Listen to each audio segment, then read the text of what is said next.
Today on the Beginner Photography Podcast. Especially if you're a new photographer who's really into trying creative things like those, it's really easy to look back on that stuff.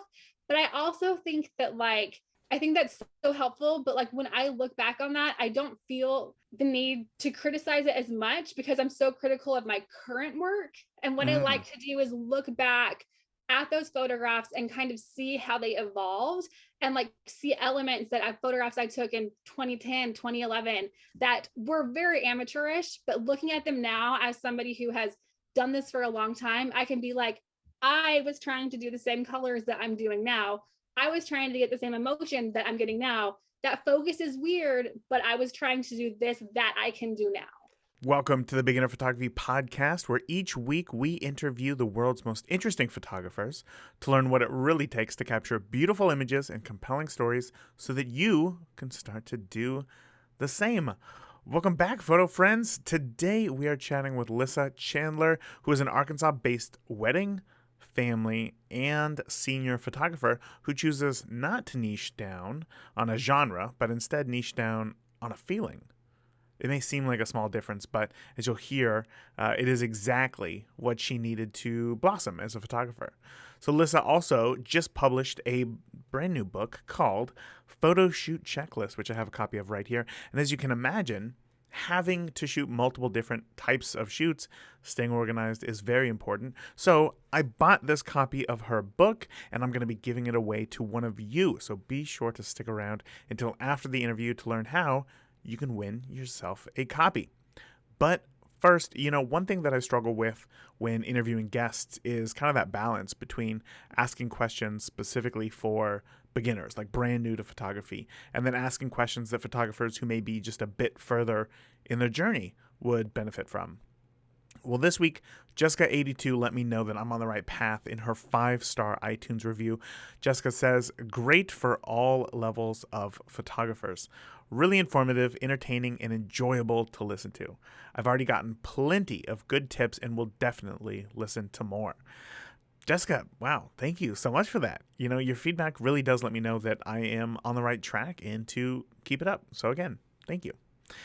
Leaving the show a rating or a review on Apple Podcasts or even in Spotify now is one of the best ways to help the podcast stand out in this sea of podcast information overload. So if you haven't already, please consider leaving the podcast a rating or review yourself. So with that, let's go ahead and get on into today's interview. So my first question for you, Lissa, is it's a simple one. When did you know that photography was going to play an important role in your life? Um, Honestly, always. Like I grew up just taking pictures. It was always my thing. And then I'm older. I'm 35 in the photography world. So like when I was kind of doing photography, like it wasn't a thing. Like people didn't go and become photographers when I was in high school. I had never met a photographer. You know what I mean? Like just wasn't a thing. And I kept wanting to do it and kept wanting to do it, but didn't really know what that was.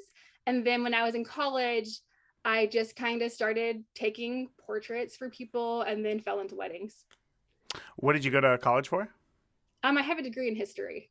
History. So I'm always interested in the people. So I come from, I'm similar. I was class of '06. And Mhm. growing up, it was always like, for some reason, I always knew that I wanted to be in some sort of visual field.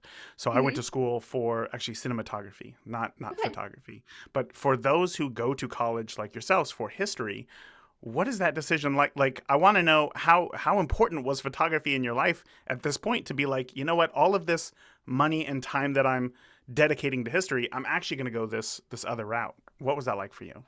When it like came time for graduation, I just couldn't imagine doing anything else. Aside from photography?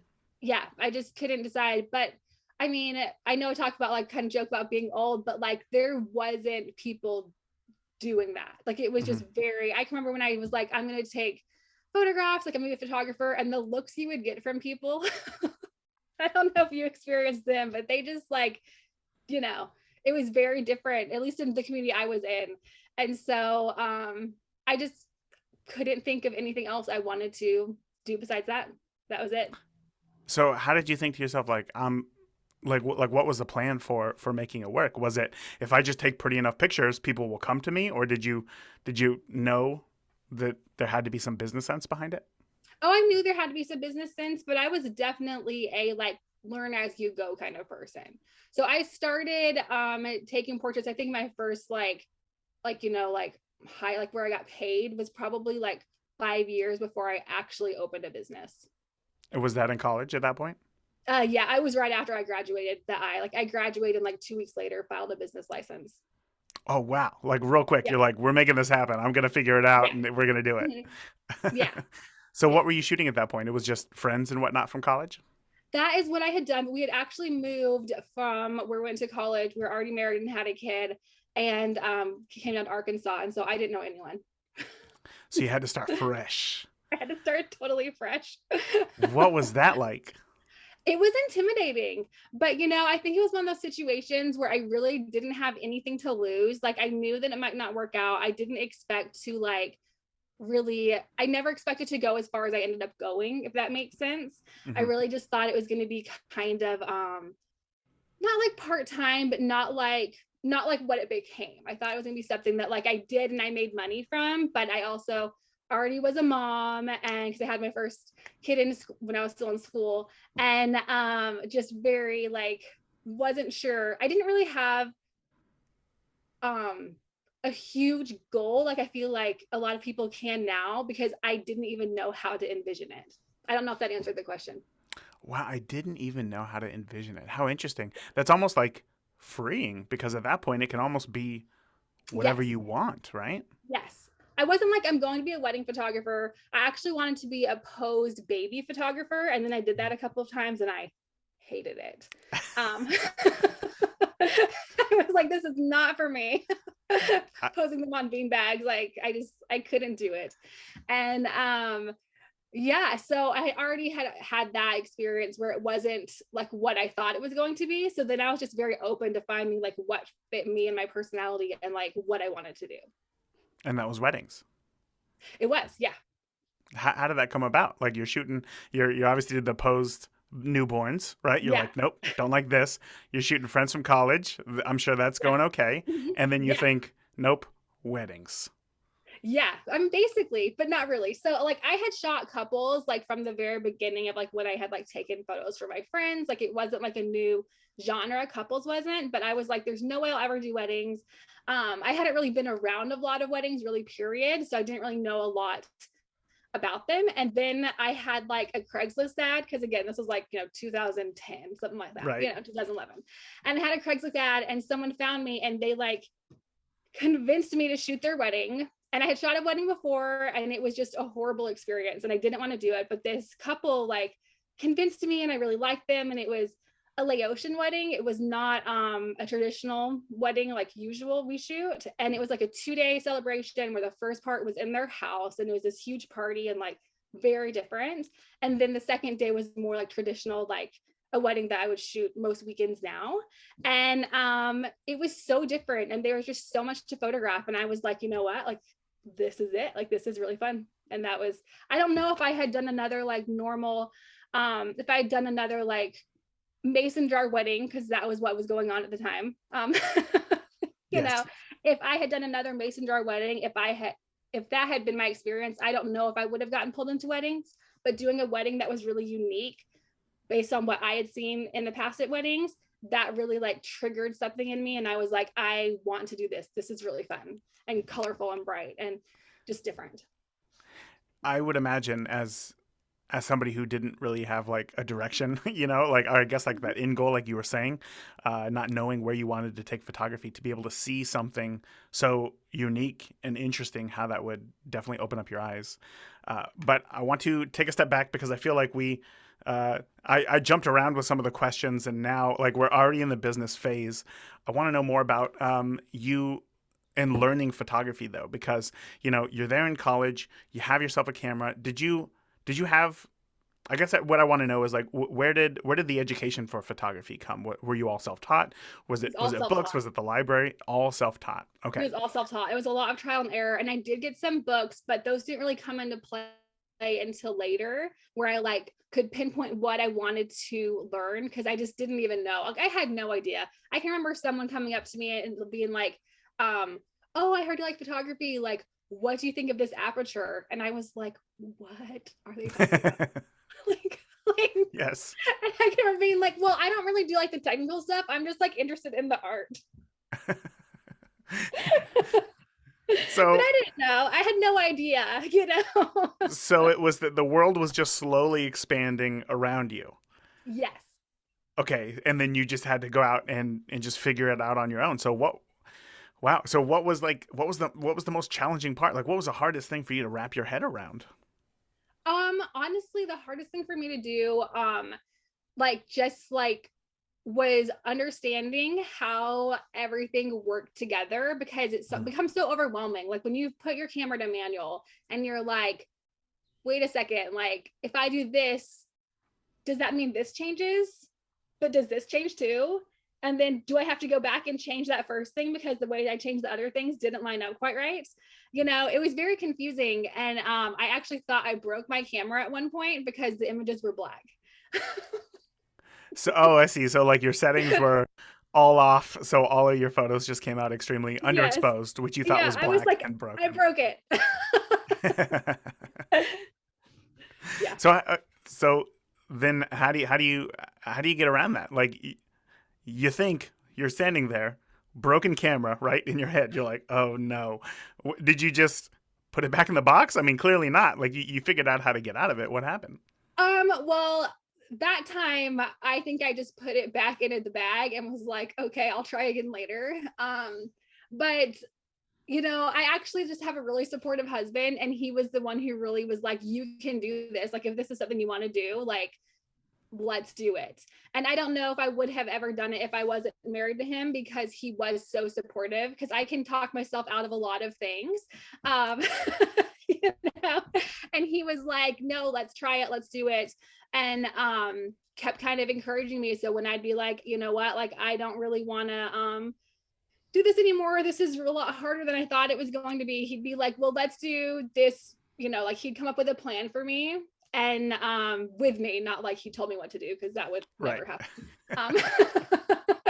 um, we talk about it and kind of work through it together, and that really helped me both as I was learning and as I started my business. And I don't think that person for everyone has to be a spouse. It just has to be somebody who like supports them and like wants, you know, someone they can go to and like talk to about it, because it's really overwhelming. And at the time, you know, graduating 2006, you get it, I was 2005, like very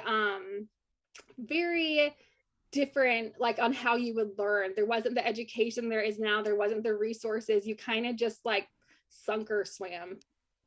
Yeah, and you obviously swam because here you are today. So getting into weddings. Well, wait, I guess before we get into there, I want you to think back to some of those earliest photos, right? Mm-hmm. Which we all love to do, right? We all love Oh thinking yeah. about our earliest photos. Um, Thinking about those photos, what do you think are some of the elements that if you looked at it today, you would say definitely an amateur photograph? What do you mean, like just like Obviously, artistic you're wise, or like composition wise, like what are we talking? so your skill as a photographer has progressed to the point to where today you can go out with certainty and confidence that you're going to be able to take a photo that you like. If you Yeah. look back at some of those earliest photos, is there anything from a technical standpoint, from an artistic standpoint, that makes you think this is not a professional's work? I mean, yes, but also like I think that something that we do when we are new photographers is just look at everything that's wrong. But I actually love to look back on my old photographs, because I can look at them and see what they turned into later. So Oh, like I can see things instead of like looking back at them and being like, okay, this focus is off, this composition sucks, like these, you know, like what even like was I trying to do? That's so easy to do, especially if you're a new photographer who's really into trying creative things like those. It's really easy to look back on that stuff. But I also think that like I think that's so helpful, but like when I look back on that, I don't feel the need to criticize it as much, because I'm so critical of my current work. And what I mm, like to do is look back at those photographs and kind of see how they evolved, and like see elements that photographs I took in 2010, 2011 that were very amateurish, but looking at them now as somebody who has done this for a long time, I can be like, I was trying to do the same colors that I'm doing now. I was trying to get the same emotion that I'm getting now. That focus is weird, but I was trying to do this that I can do now. Hey, Raymond here, and we will get back to today's show in just a moment. You know, if you want to photograph people, families, portraits, weddings, engagements, you know that the elephant in the room is posing. You have a pretty good understanding of how to use your camera, you know how to make a pretty picture, but when somebody steps in front of your lens, well, imagine if you knew how to make them look their best and feel confident. That is what you can do when you understand basic posing techniques.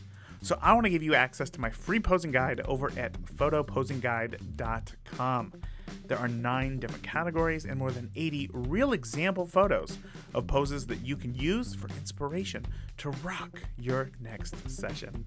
Once again, you can download your free photo posing guide over at photoposingguide.com. Now, let's go ahead and get back into today's interview.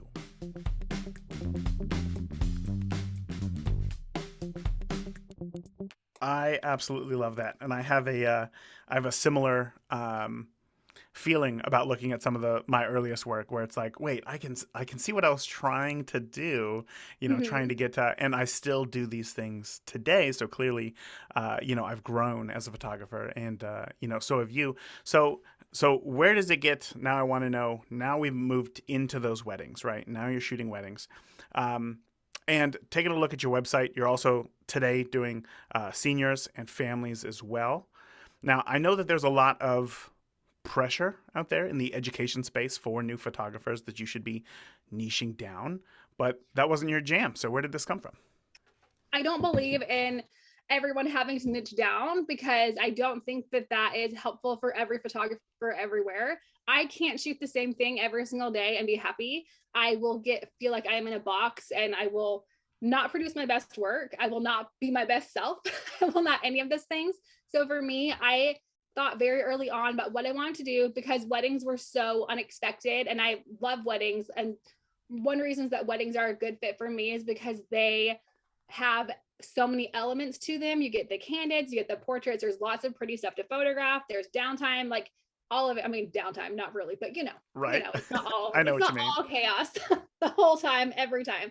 But, just lots of different things about weddings that were attractive to me. But when I asked myself, like, do I want to only shoot weddings? I could never make that jump, because I like shooting other things in between. And I feel like the more I shoot other things, the better my work in other genres of photography becomes.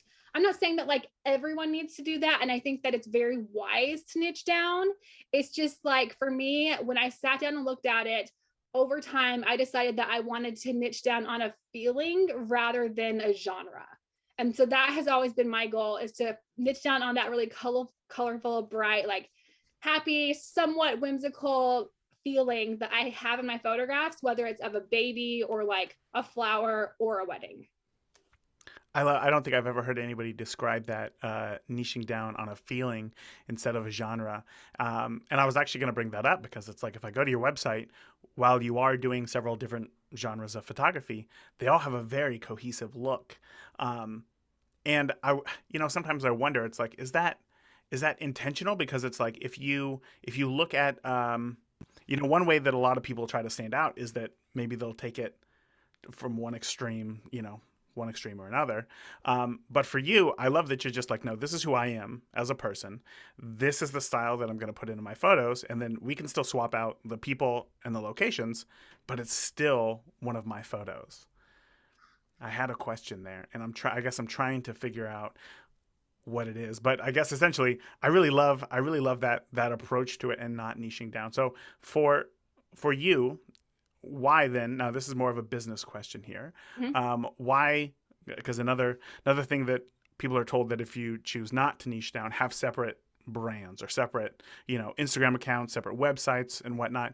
Again, you decided not to do this. Was this for ease of your business, or was there another reason behind this? No, I literally just could not picture myself shooting the same thing over and over. Yeah. That was the only real reason behind it. Like, and then, the more I progressed, the more everything, the more I really was like, you know what, like, I know how I want my photographs to feel, and I know how I want them to make people feel. So that is what important. I realized as everyone around me was talking about niching down and like really focusing on just one or two things, I just um it never felt right to me. And I think that there are a lot of photographers out there that feel that way, but they have been told that they need to just niche down on, photographing high school seniors in a studio, and they shoot that, and that is all they shoot. Right. And so when you put yourself in that box, it's so hard to even take that high school senior and put them in a field, because you're like, no, I shoot studio, I do this. um but when you open yourself up to being able to create different kind of work, I think that it is very I'm trying to find the right words.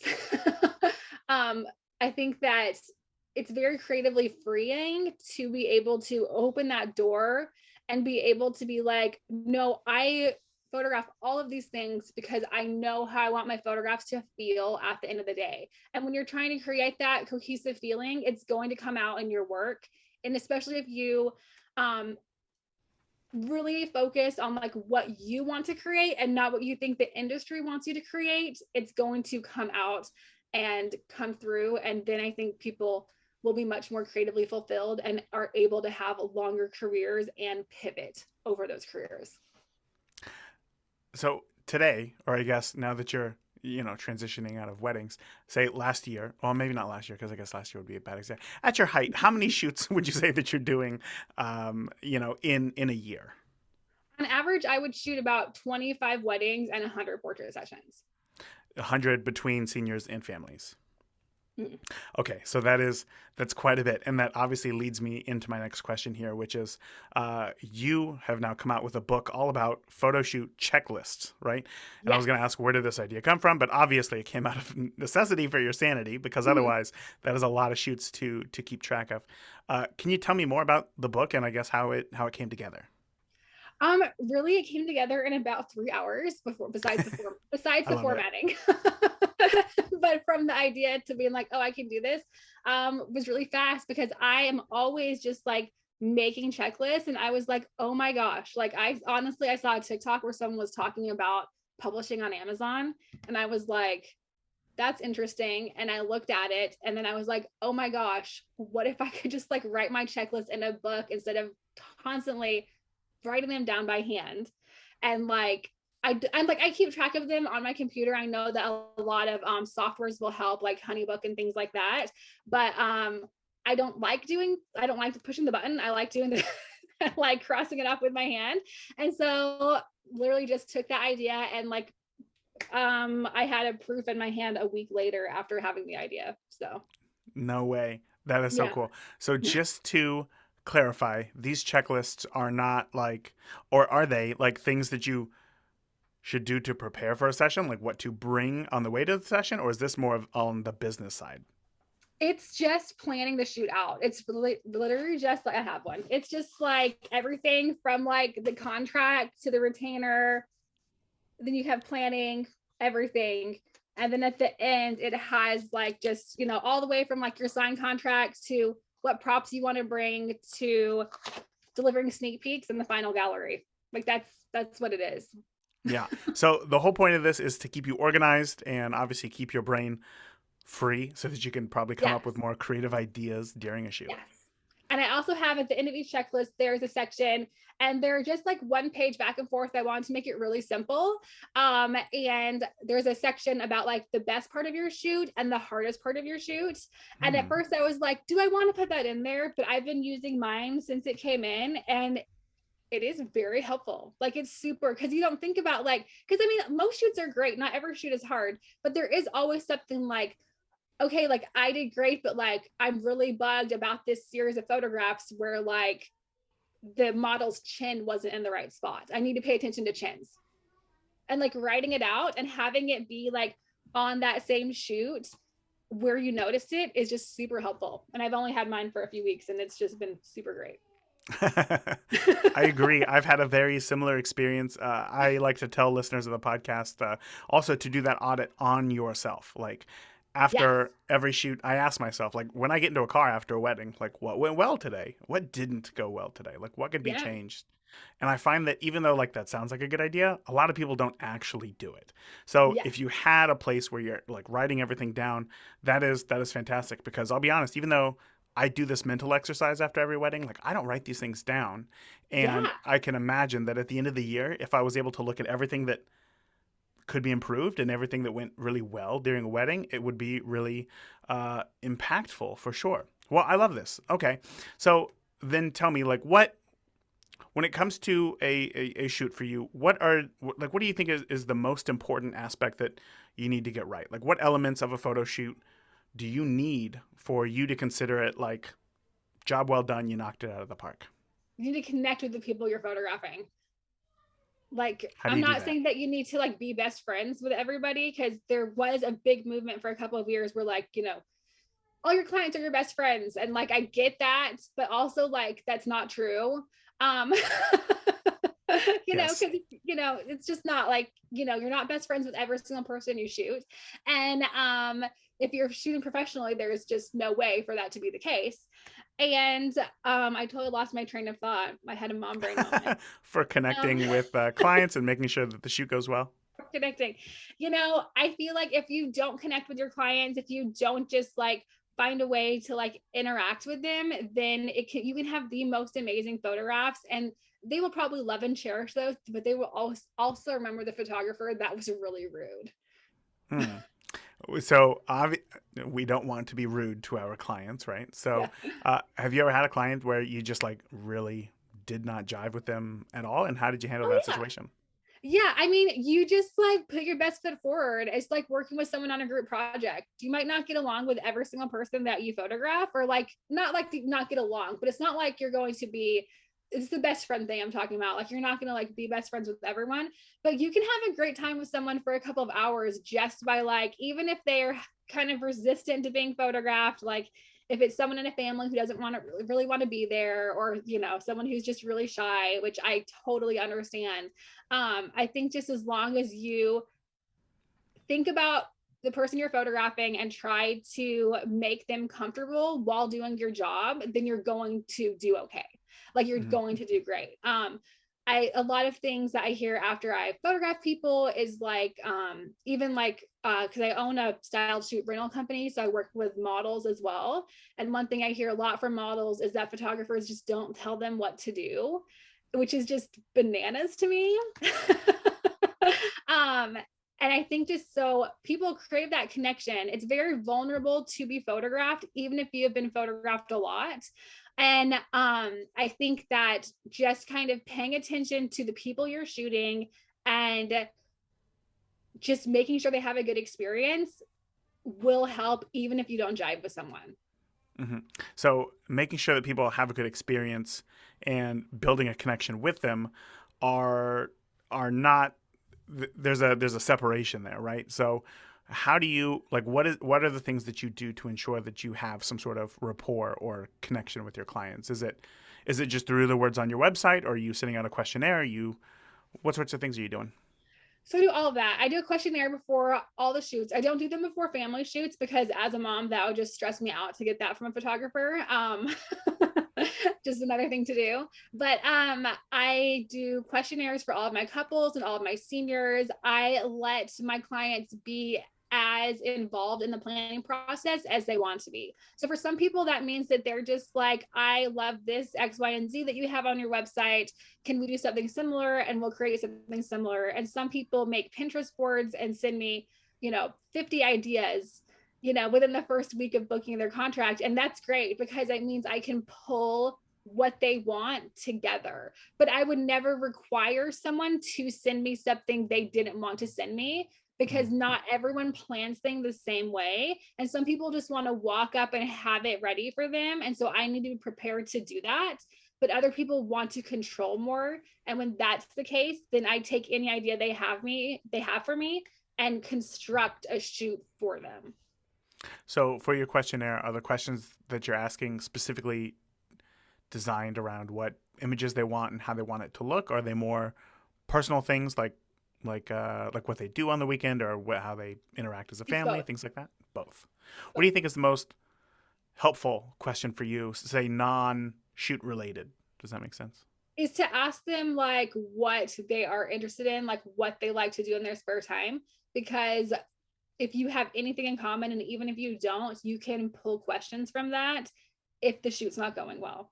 So if Right. someone's like, I like Star Wars, and you don't care about Star Wars, but the shoot's not going well, and you're like, so what's your favorite Star Wars movie? And such a simple question can really just like make someone so comfortable because they're talking about Right. something they love.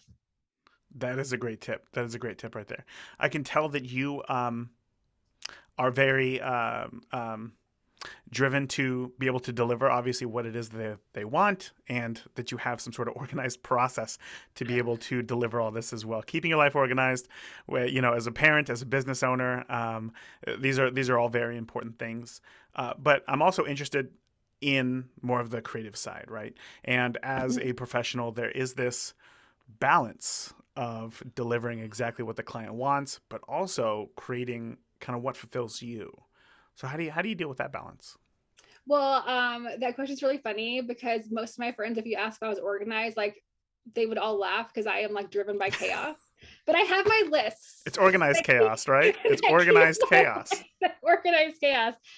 For me, the creativity is way more important, and it's way more of like where I love to be. Like that's my jam. I love it. Like that kind of stuff is what I like. And so that's why I have to be more goal oriented with organization and things like that, because otherwise I will just ignore them. I totally get that. So, because I'm the same way, and in fact, like if I one thing that I like to do is before every shoot is I will look at some. I have like a folder on my phone of past inspiration, right? Like just some crazy ideas that like I would never capture at a Mhm. session, but it gives me the idea of like this has happened at other sessions before, so why can't I kind of break out of my comfort zone to try something new? But I too am very much like I also need concrete answers. Like I Mhm. need to know that I'm going to get, the wide shot of them just holding hands. I need to know that I'm going to get, the medium shot of them, getting close and snuggly and all these things. So for you, when it comes to the shoot itself, is it more structured or is it more organic in what it is that you capture? So I will plan and organize things as much as I can. And then as soon as I get to a shoot, it's like I love the idea of like looking at images, like inspiration images or past images. But as soon as I get to a shoot, it all goes out the window. Like everything is gone.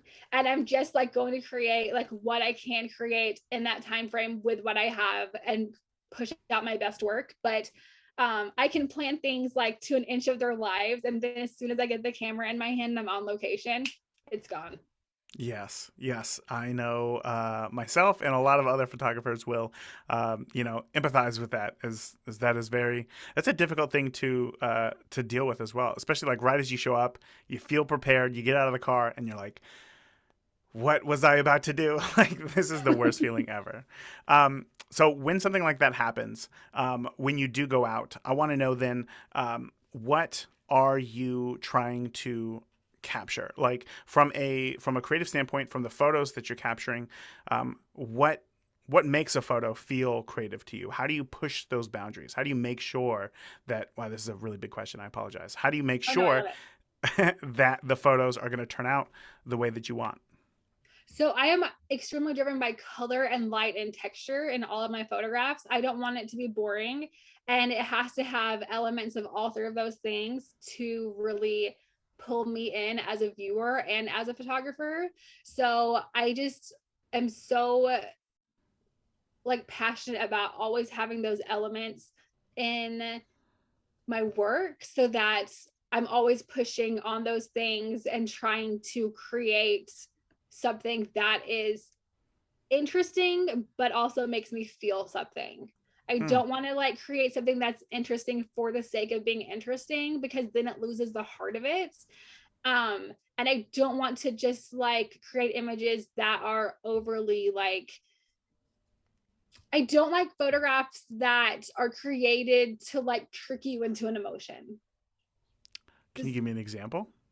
Like, just it's not even like a specific kind of photograph, but sometimes I'll see, it's kind of like, oh gosh, how am I even gonna put it? I don't, and I'm talking about in my own work, but like I don't like, um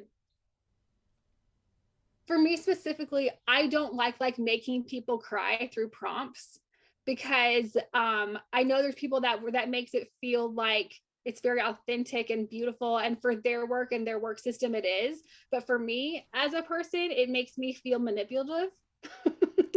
Okay, I like that. And and that's something that, like, when I teach, I always am so like very passionate about with my students, is like what works for one person, because for one person they're creating this beautiful experience and it's great because they've asked them these questions and they're crying and they have these beautiful photographs, and for me I can't do that because that's just something that feels manipulative to me and my personality. It doesn't mean it's manipulative for the other photographer. It means that it is for me.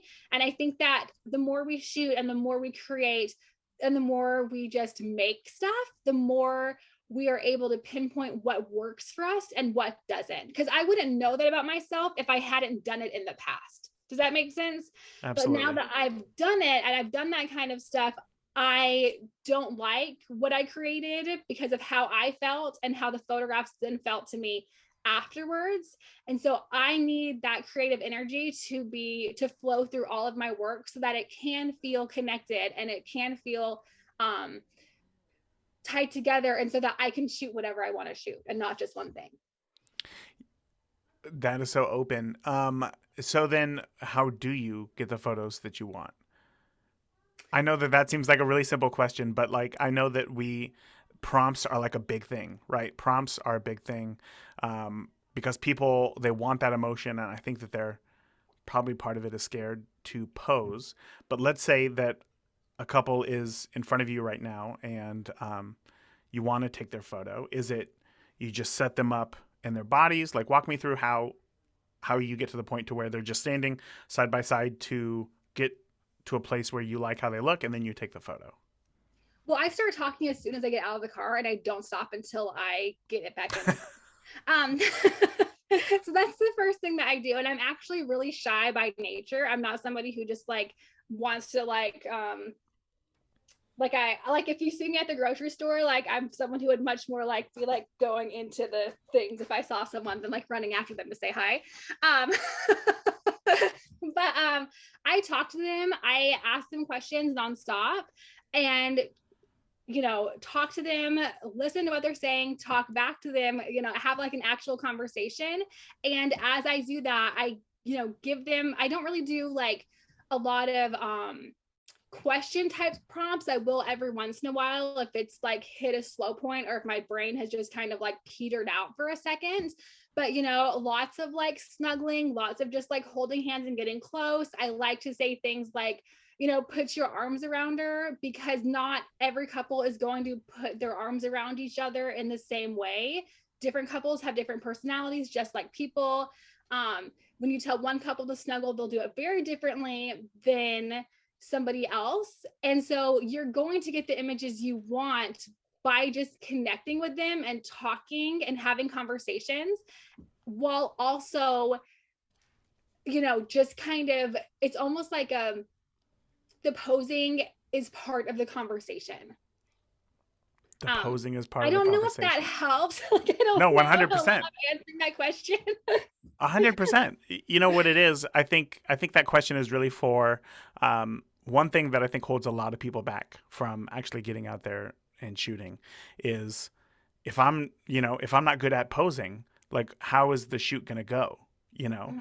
And I love hearing that exactly because what you're saying is that obviously there's things like you're giving them prompts, or I guess you're encouraging them to be who they are by saying things like put your arm around her because they're going to do it in their own way. Yes. But the other thing is that you're just having a conversation with these people, and however they react to your conversation with them is who they are as a person, and that's what you're going to capture. And I think that that takes a lot of pressure off. Mhm. I think at least I hope that it takes a lot of pressure off those new to photography who are thinking about doing their first shoot, who are worried about, oh, I have to pose everything. I don't know what I'm going to talk about. I don't know how to say these things. And if you're just who you are and you just get out of the car and you just start talking until you get back in the car, it should turn out all right, right?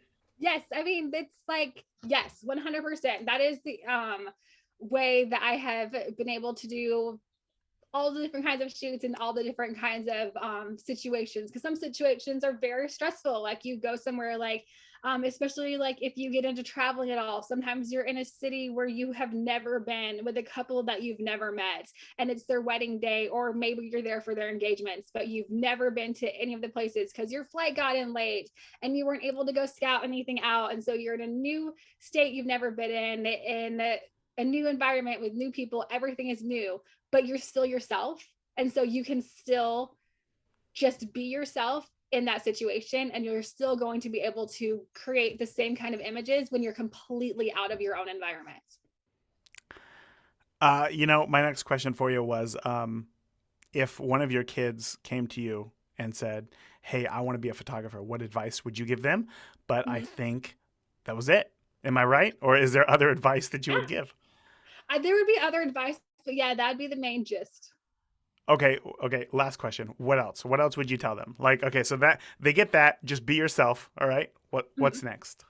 That it's going to be really freaking hard, and they gotta prepare for one thing that we don't talk about a ton, I feel like, is that being a photographer or any kind of creative business owner means that you can literally face rejection daily. Like it's not something that like you just it's not like when you're applying for normal jobs you get a lot of no's. When you're writing a book you get a lot of no's, but then you either publish a different book or you get a different job and then you move on and you're working on your next project. But with photography, the projects are shorter. You're not spending 2 years writing a book. You're not looking for a long-term 9 to 5. You're looking for much shorter kind of work, looking for people you connect with. And sometimes you'll think you found that and the answer is still no. Or you'll apply to teach for something, or your goal will be to get in a certain magazine and the answer is no, and it keeps being no.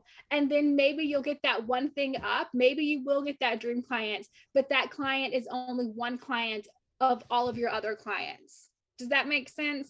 Mm-hmm. Like it's not, there's a lot of rejection, and sometimes you will be like, dang, I've got this, it's great. And sometimes you'll book something that seems like an incredible experience, or you'll be like, I have reached the top, like I have done the things I need to do, and then it's horrible. Wow. And you're like, this is hard.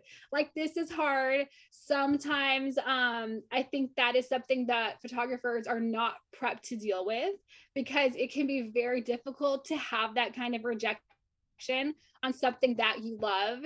And so even when you have a fantastic career and you're shooting the things you want to shoot and you're doing the things that you want to do, you can still be being told no very often for things that you wouldn't even think about being told no about before you were told no. Thank you for being so open and honest about that. I love that, because you're absolutely right. But I want to know, as somebody else, I would consider myself in a very same. I feel like very shy, when it comes to, seeing somebody at the grocery store. I'd rather just like, oh, look, I'm going to go over to the frozen section over here. Oh, that looks good over there. Yeah, I'm going to walk over there. So as somebody who is self-proclaimed shy and dealing in an industry where you have to be very vulnerable because you are creating something and this is your art, how do you deal with that rejection? There's a lot of ways, but I think that the thing that has helped me the most is to create the work that I want to create. So when I'm making the stuff that I want to make, I am still, even if nobody else likes it, if I create something and nobody else likes it, but I love it, that is what matters. And I am not telling myself no, and that I'm telling myself yes. And I am building the portfolio that I want to build. And sometimes that portfolio is going to be more trendy than other times. Sometimes it's going to be more liked at other times than it is.